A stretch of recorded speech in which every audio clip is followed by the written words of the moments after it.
Whether you love him or hate him, Lockdown is definitely an iconic character in the Bayverse franchise for multiple reasons here. The sheer fact that this is supposed to be the greatest bounty hunter in any form of Transformers media says a whole lot here. But unlike his Transformers animated and IDW versions here, Bayverse Lockdown is actually on Fraud Watch. Yeah, I know. It seems hard to believe. Like, wait a minute. How is he on Fraud Watch? Like, what has he done? Well, let's talk about it.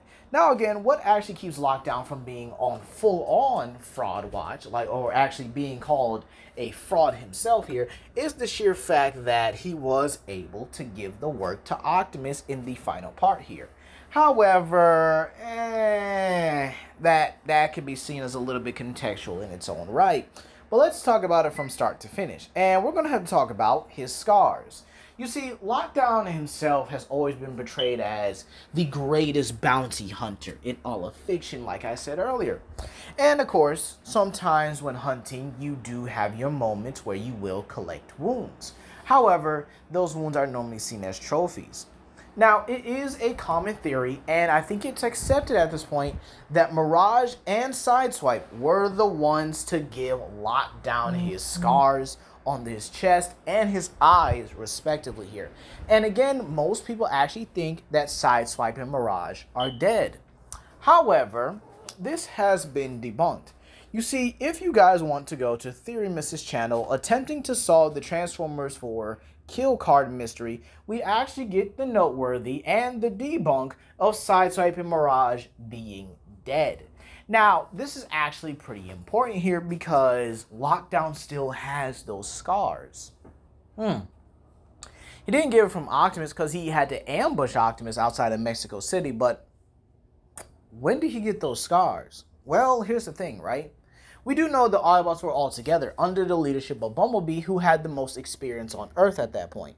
However, it is very likely that Sideswipe and Mirage, during the, crisis and where the Autobots were attacked by Cemetery Wind here, everyone was forced, or under Bumblebee's orders, were to split up and try to hide for themselves here.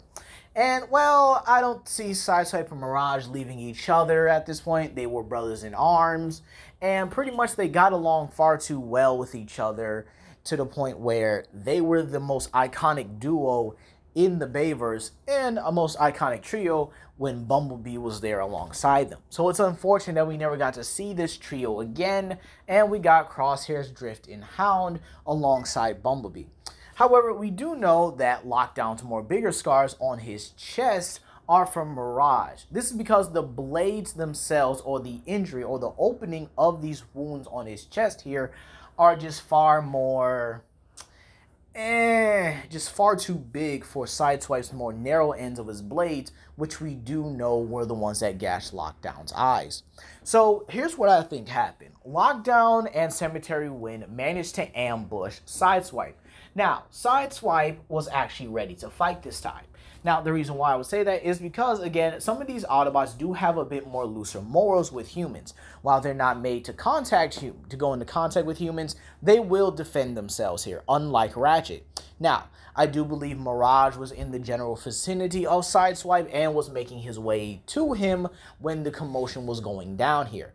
And so, Mirage would actually be the one ambushing Cemetery Wind in this scenario, meaning that Sideswipe and Lockdown would have their own one-on-one. Now, Mirage, again, did not like humans at all. He didn't trust them. He didn't, he hated them. And again, he actually didn't think Optimus needed to really trust them so early with the MechTech weapons. To which, again, I agree with him. So what I think happened is Mirage would have no problem not holding back and slicing through and shooting up Cemetery Wind. Possible that he could use the Stealth Force mode to annihilate them, but it is what it is here. Meanwhile, Sideswipe is using his greater speed, agility, and, in my opinion, better melee weaponry to actually outperform a Lockdown in this scenario, giving Lockdown his signature eye scar. However, again, this is still Lockdown. This is still someone who's considerably prime level, right? And he does manage to overwhelm Sideswipe eventually, or at least gets a hold of him and is able to slam him and press his foot on him. Now, this is where I would definitely see Lockdown taking out his Spark Extractor, just like he did with Ratchet, in for pretty much for information about where Optimus is. Because again, he still wants to capture Optimus for Quintessa and bring him towards Quintessa, you know.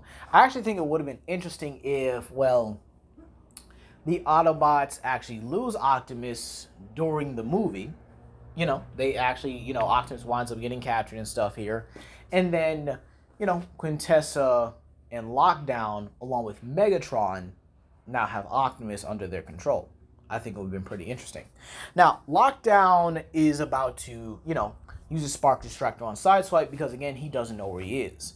However, Mirage leaps into the air like he did with Hatchet, uses his grapple hooks to grab Lockdown and throw him off a Sideswipe into, there probably would have been an abandoned building area, so we'll probably say he's throwing them into an abandoned building. Now, Sideswipe and Mirage, not wasting time, unleash their firepower upon the building so that it collapses on Lockdown, and this provides them with the opportunity to escape here. Meaning that Lockdown, believe it or not, yeah, he did lose to Sideswipe and Mirage. And I think that would be the only way he would have gotten those scars, and we know that they're alive.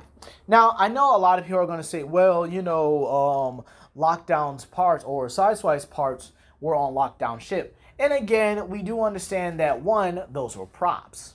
Okay, that has been confirmed multiple times that these have been props for years now. And here's another thing, right? Lockdown could have also visited Chicago to get materials to fuel his ship.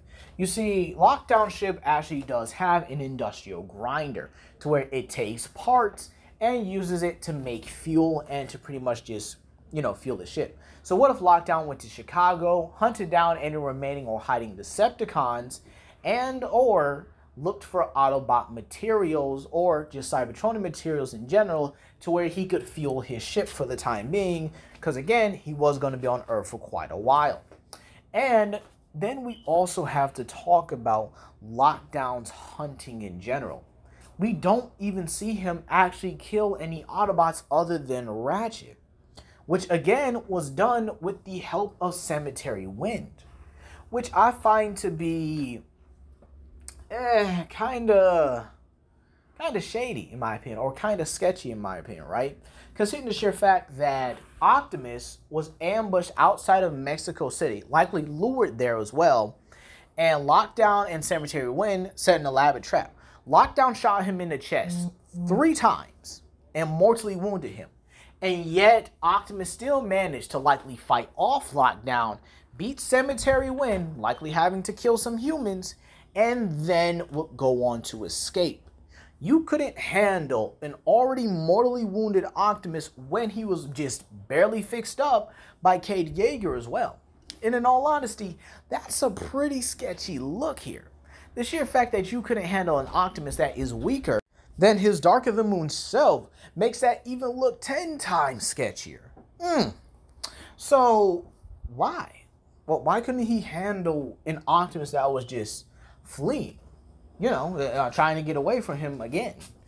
And in all honesty, I do feel like if Optimus, you know, didn't get the sort of judgment and straight up fought Lockdown in the same scenario that Galvatron was, yeah, he would have won. I mean, there's no ifs, ands, or buts about it. Yeah, he definitely would have won here. And then there's also the final fight where people actually use this to be like, well, yeah, Lockdown would have been able to beat Last Night Optimus. Nah, not really. Here's the reason why. Optimus had just gotten the Sword of Judgment and the Night Shield.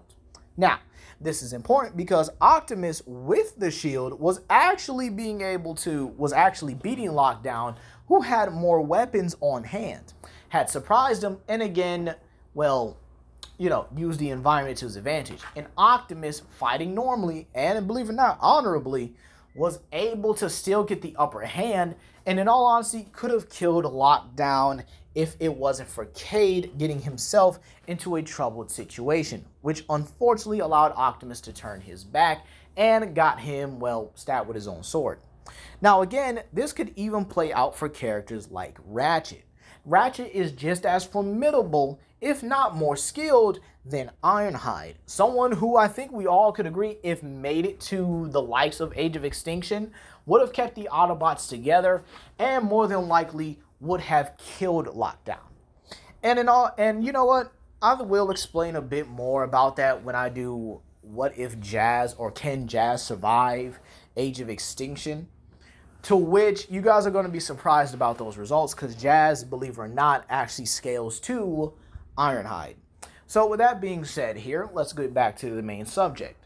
The sheer fact that we don't really see Lockdown kill any other Autobots other than Ratchet and you could possibly say Leadfoot, but we don't really have any solid feats for him to stand on other than, again, him being able to thrash Bumblebee.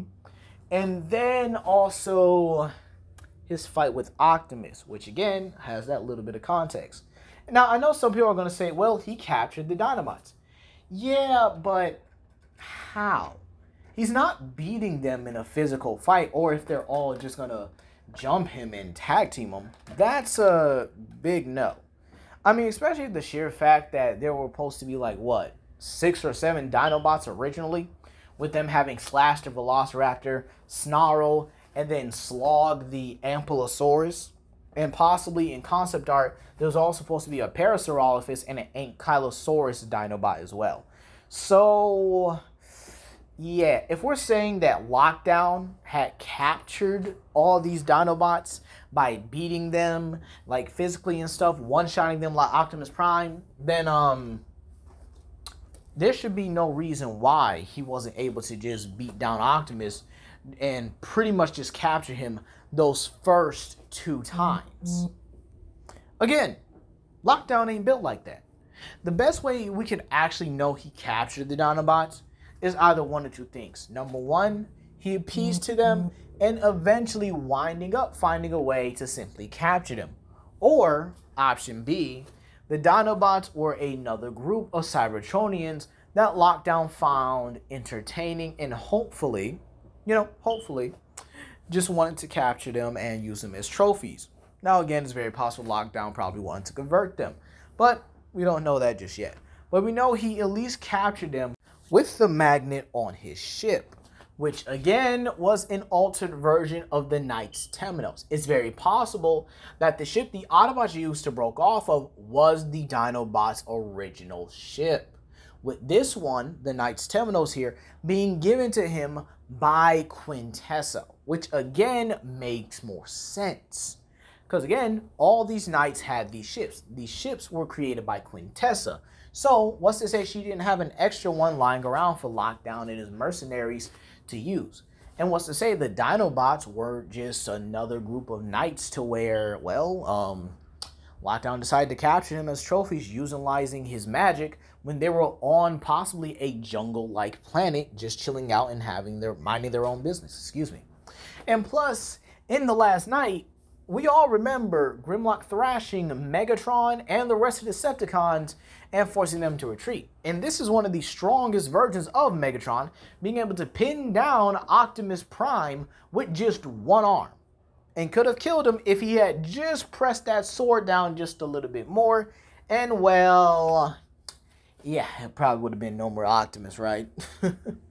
So, with that being said here, Lockdown capturing the Dinobots is already fishy on its own, isn't it? And if we chalk all that up, he failed to capture an Optimus that was weakened twice. Well, the first time, he ambushed him, wounded him 3 times, still managed to get beat somehow, and then lost Optimus with the help of Cemetery Wind.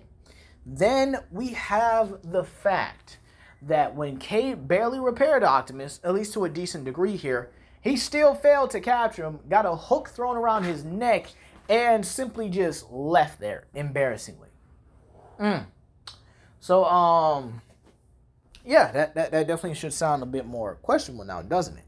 Then he ambushes Optimus for the 3rd time, and is able to shoot him and paralyze him in his chest, which again is protected by the fact that Optimus does have the Matrix within him, which does keep him alive and kind of makes him immortal. So, you know, it kind of hit Optimus in a paralyzed state here, so that's not too bad. That is his firepower after all. But then again, we also have the sheer fact that he's needing help to find and capture Autobots. Then you have the sheer fact that, again, those scars were from Mirage and Sideswipe, who are alive.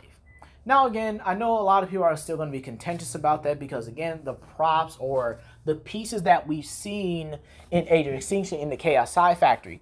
But keep in mind, they didn't have a lot of their protoforms or a lot of their KSI drones complete. So, again, that could just simply be an incomplete drone. Not Sideswipe and not Mirage. And keep in mind as well here, we do know they melted Ratchet for resources as well here. So, with that being said here, Lockdown himself is definitely on Fraud Watch.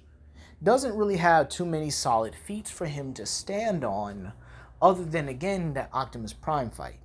So, that's going to be all today, you guys. Please comment down below, like and subscribe and share with your friends. And be sure to stick around to the end for the next video. Peace.